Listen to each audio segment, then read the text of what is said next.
Alright guys, so the welcome screen is done for now. What we need to do now is we need to make that new scene pretty much that the game is going to be happening. Again, this is going to be real simple. It's only going to have one level and it's just going to be that dude shooting balls, whatever. But let's go ahead and make that level right now.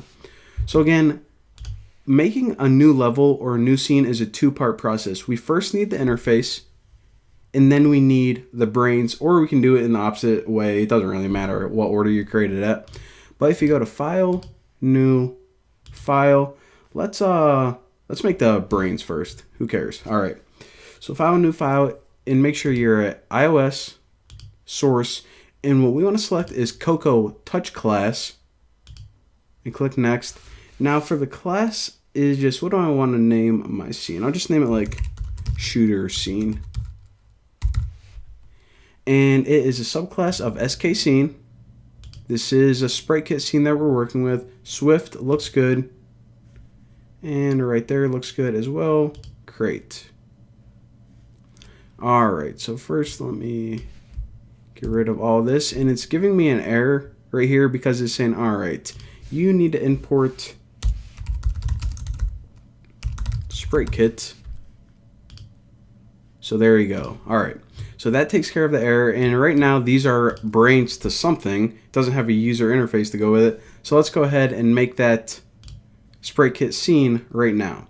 So in order to do this, if we go to File, New, File, what we can do is click iOS Resource. Now from here we can choose sprite kit scene and click Next. And we actually want to save this as Shooter Scene. Now you're like, alright, well, you actually named that other file Shooter Scene, but that's actually what you want to do. So if you notice, the name of the brains and the name of the scene are the same exact name. And that's just because, I don't know, it makes sense. You're like, alright, where's the brains of this? Oh, it's the one with the same name, but with a Swift extension instead of SKS.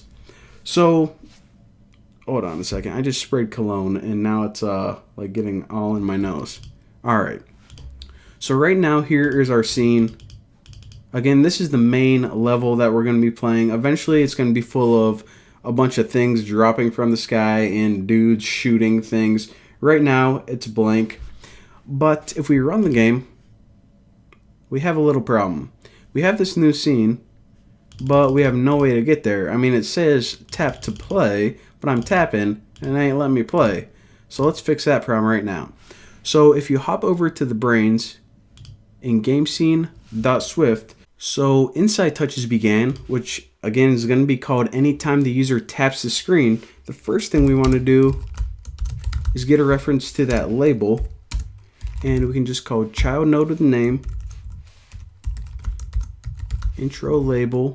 So now this constant is a reference to that label that said tap to begin. So the first thing I actually want to do is just make sure that it is not equal to empty. Pretty much verifies that it did have time to load.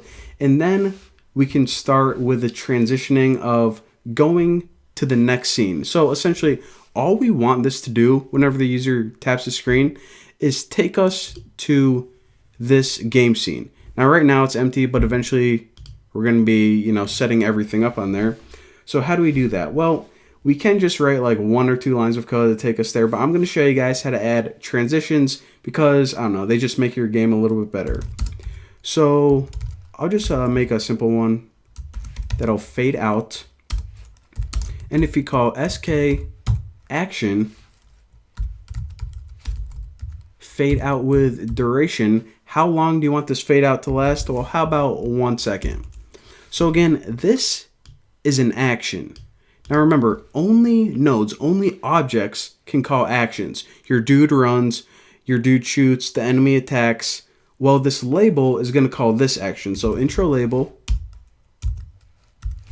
run action. Now the action, of course, we just made is called fade out. Now there's an optional parameter called completion, and inside here you can write what code you want to happen whenever this action is completed. So the label is going to fade out, and then what? Well, essentially we just want to go to the next scene, but let me show you guys this first. there's actually this transition called doors, and it's gonna be easier if you just see it, but it's essentially just like a box opening up, and it looks like you're walking through a set of doors. And I think it's a really cool way to go to the next scene. So you can call it anything you want. I'm just gonna call it doors. Set it equal to sk transition doors. There's actually a bunch of different ones. Doors with duration. Doorway with duration. So how long do you want this to last? Actually, let me put it for like 1.5. I know the frame rate on my screen recorder is kind of weird, so I'll try to slow everything down. Let me put this to 1.5 as well. Again, you might want to put it a little faster whenever you're actually making a game, but I just want to make sure that you guys can see it on YouTube. All right. So now we have all these transitions, but we don't even have a reference to the other screen yet. So again, this other screen is called shooter scene. So let's get a reference to that, because then when we say, hey, we want to go to a new level, it's going to be like, all right, well, where? All right, so let shooter scene equals shooter scene file named shooter scene. And they always add that extra stupid. All right, there we go. So now shooter scene is a reference to that new level. So this is, again, how you get a reference to it. So now we have it in memory. We actually have to say go there. So in order to do that, one last line of code, self.view present scene. Now what scene do we want to present? Well, we want to present shooter scene right there. And an optional parameter is how do you want to get there? Well, how about this transition doors? So it I don't know, it's better than just popping up, in my opinion. So this is how you set up a core transition. This is how you get a reference to another scene or level, and this is how you actually make it take you there. So now if you run this, check out what happens.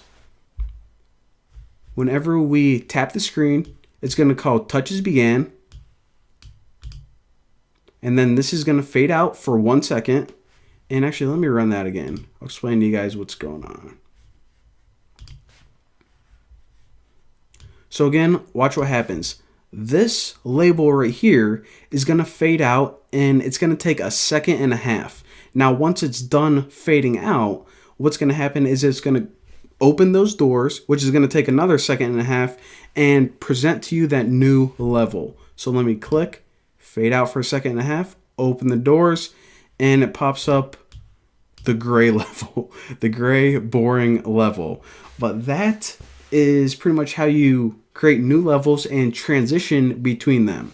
So now if we wanted to, we can add the same functionality to go back, but obviously we actually want to start building a game, so that's what we're going to do in the next video. So I'll see you then.